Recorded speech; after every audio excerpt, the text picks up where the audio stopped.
आऊज़ बिल्लाहि मिनश शैतानिर रजीम बिस्मिल्लाहिर्रहमानिर्रहीम। अस्सलामु अलैकुम डियर स्टूडेंट्स, आज की इस इम्पोर्टेंट वीडियो में हम डिस्कस करेंगे पीएमएस मिनिस्ट्रियल कोटा के लिए इंग्लिश कंपोजिशन के लिए यानी जीके के पेपर के लिए टाइप्स ऑफ सेंटेंसेस। अब आपको बता दूं types of sentences PPSC, FPSC और इसके अलावा पाकिस्तान में जितने भी जॉब के टेस्ट होते हैं उनमें भी लाजमी हेल्प आउट करेगा। और आपको एक और अहम बात बता दूं कि अगर आप लोग इंग्लिश ऐसे या उर्दू ऐसे लिख रहे हैं तो आपको टाइप्स ऑफ सेंटेंसेस उर्दू और इंग्लिश ऐसे लिखने में भी हेल्प आउट करते हैं। तो आपने लाजमी टाइप्स ऑफ सेंटेंसेस को समझना है ताकि आपकी ग्रामर में कोई भी गलती हो वो गलती दूर हो सके और इसके अलावा आप लोगों की ग्रामर ठीक हो सके। तो चलते हैं जी, आज की वीडियो का लेक्चर अटेंड करते हैं। मैं आपको बता दूं ये पेड सेशन के एक टीचर का लेक्चर है जो कि मैं इस वीडियो में आपको दिखाने वाला हूं। और इसके अलावा एक अहम बात भी मैं बताऊंगा वीडियो के आखिर पे, आपने लाजमी समाप्त करनी है। Students, I hope you fine. आज बच्चे हमारे पास पहला बैच है जिसमें हम इंग्लिश ग्रामर की चीज़ों को भी करेंगे। हम म्यूनसिपल ऑफिसर के लिए ज़िलेदार की प्रिपरेशन के लिए, ज़िलेदार के पेपर के लिए हमारे पास बेस्ट बैचेस मौजूद हैं। आप हमारी खिदमत ले सकते हैं।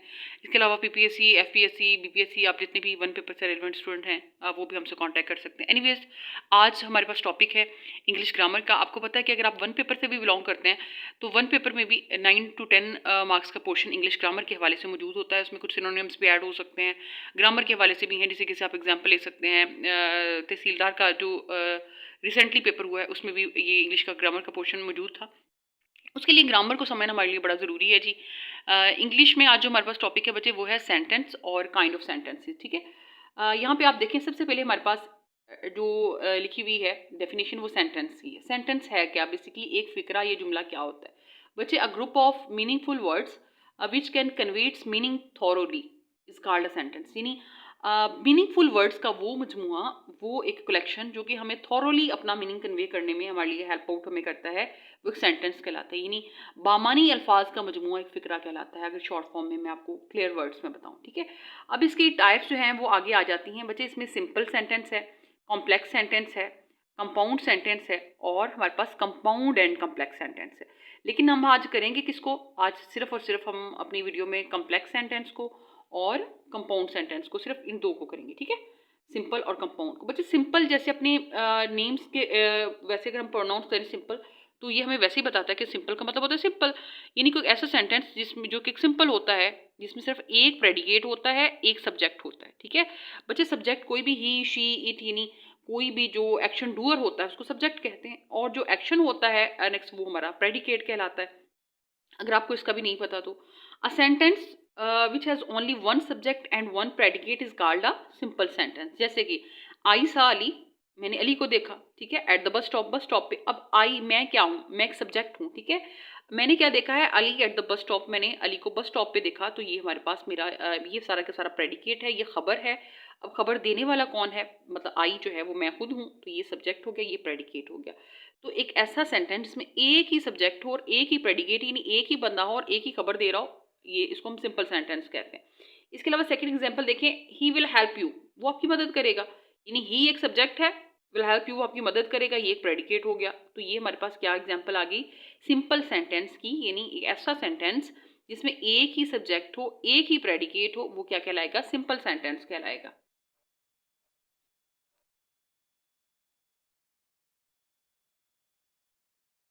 उसके बाद बच्चे हमारे पास कंपाउंड सेंटेंस है, यानी a group of sentence which is consist of two independent clauses.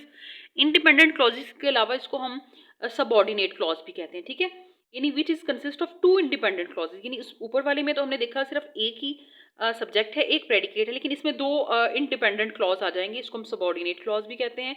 जैसे कि एग्जाम्पल हमारे पास है, ही ट्राइड हार्ड, उसने सख्त मेहनत की। अब यहाँ पे अंडरलाइन है ग्रीन से किया हुआ, but failed in his attempt, लेकिन वो अपनी कोशिश में नाकाम हो गया।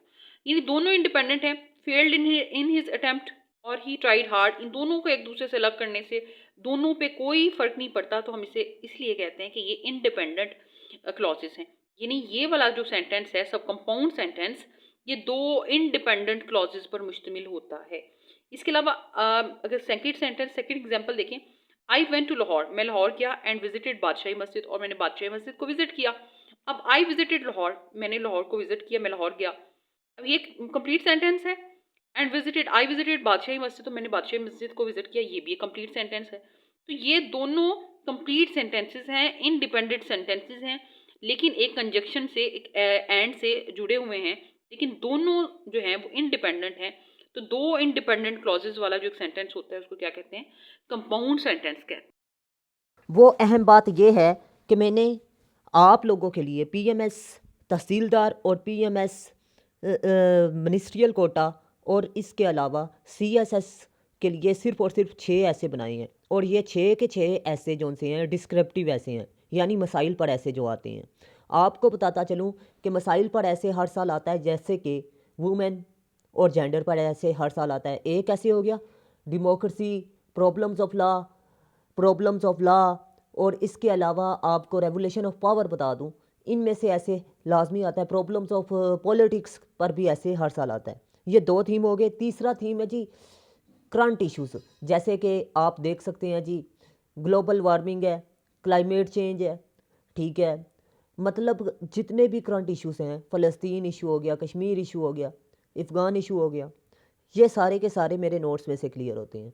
मज़ीद आपको बता दूं कि सोशल लीवल्स जैसे कि बेरोज़गारी, महंगाई, ठीक है, इसी के अलावा दहशतगर्दी वगैरह, ये सारे के सारे ऐसे मेरे नोट्स में से क्लियर हो रहे हैं।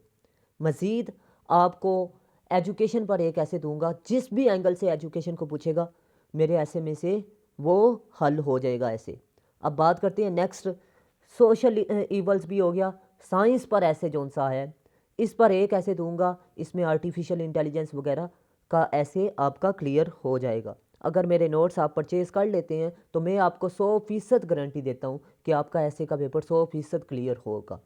आपको बता दूँ कि अब मैं टॉपिक वाइज मैंने ऐसे तैयार किए हैं, ऐसे की पॉइंट्स मैंने लिखे हैं बॉडी के अंदर जो कि टॉपिक वाइज मोस्ट रेलिवेंट हो। ये मटेरियल ऐसा है, ठीक है, मतलब आपको मैं अगर सीएसएस की बात करें तो मैं 7 की पॉइंट दूंगा इफ़ेक्ट्स पर। 7 में से आपने 5 उठा के लिखने हैं, ठीक है, उस पर मैंने पैराग्राफ लिखा हुआ है, आपने रेलिवेंट लिखने हैं उसी के मुताबिक। बॉडी पैराग्राफ के मुताबिक आपने आउटलाइन लिखनी है, उसी के मुताबिक आपने इंट्रोडक्शन लिखना है, उसी के मुताबिक आपने कंक्लूजन लिखना है, सेम आपने वही चीज़ लिखनी है। बस आपने ये ख्याल रखना है कि जिसका जिक्र आपने इंट्रोडक्शन में लिखा है, आउटलाइन में लिखा है, उसी का जिक्र आपने बॉडी में भी करना है और कंक्लूजन में भी करना है। तो मतलब ये है कि सिर्फ और सिर्फ आपने मेरे नोट्स में से तैयारी करनी है, आपका ऐसे क्लियर हो जाएगा। अगर आप लोग मेरे नोट्स परचेज़ करना चाहते हैं तो मोस्ट वेलकम। सीएसएस क्वालिफायर टीचरों से चेक शुदा हैं, बाकी फैक्ट्स एंड फिगर और कोटेशन ऐड हैं। और इसके अलावा आपको बता दूं कि एक ऐसे में 100 ऐसे भी क्लियर होता है। सिर्फ फ़र्क क्या है? फ़र्क ये है कि आपने खाली जगह पर टॉपिक का नाम लिखना है बॉडी पैराग्राफ में, और उसी बॉडी पैराग्राफ के मुताबिक आपने इंट्रोडक्शन भी लिख देना है, कंक्लूजन भी लिख देना है, और इसके अलावा आउटलाइन भी लिख देनी है, जो कि मैं ट्रेनिंग इंशाल्लाह अज़ीम आपको अपने टेस्ट सेशन में आपको सिखाऊंगा। अगर आप लोग मेरा सेशन ज्वाइन करना चाहते हैं टेस्ट सेशन का, और इसके अलावा क्लासेस लेना चाहते हैं या नोट्स लेना चाहते हैं, तो मोस्ट वेलकम। मेरी सारी की सारी क्लासेस यूट्यूब पर होती हैं, आप मेरे लेक्चर लाजमी अटेंड किया करें। चैनल को लाजमी इस मकसद के लिए आप सब्सक्राइब करें ताकि आपको वो वीडियो का नोटिफिकेशन बआसानी मिल सके, और इंटरेस्टेड लोग ही रब्ता किया करें जो फ़ी पे कर सकते हैं। आपको बता दूं तहसीलदार के ऐसे और पीएमएस मिनिस्ट्रियल कोटा के ऐसे की प्राइस 5,000 है, टेस्ट सेशन डाल के 8,000 है, जिसमें आपको नोट्स, क्लासेस और टेस्ट सेशन और गेस्ट वगैरह मुकम्मल प्रोवाइड किया जाएगा, और 3 मंथ का सेशन होगा। और पीएमएस जो आम तौर पर होता है जिसमें 1500 अल्फाज होते हैं, उसके लिए मैं आपको बता दूं नोट्स की प्राइस टोटल 15,000 है, क्योंकि उसमें 1500 अल्फाज होते हैं। 6 ऐसेयों की प्राइस 15,000 है। आपको बता दूं अगर 10 बुक्स आप ख़रीदें ना तो उसकी प्राइस 10,000 बन जाती है। 10,000 पीएमएस मिनिस्ट्रियल कोटा की बात कर रहा हूँ। अगर सीएसएस और पीएमएस की बुक की बात करें तो 20,000 से ऊपर बनती है, 20-30,000।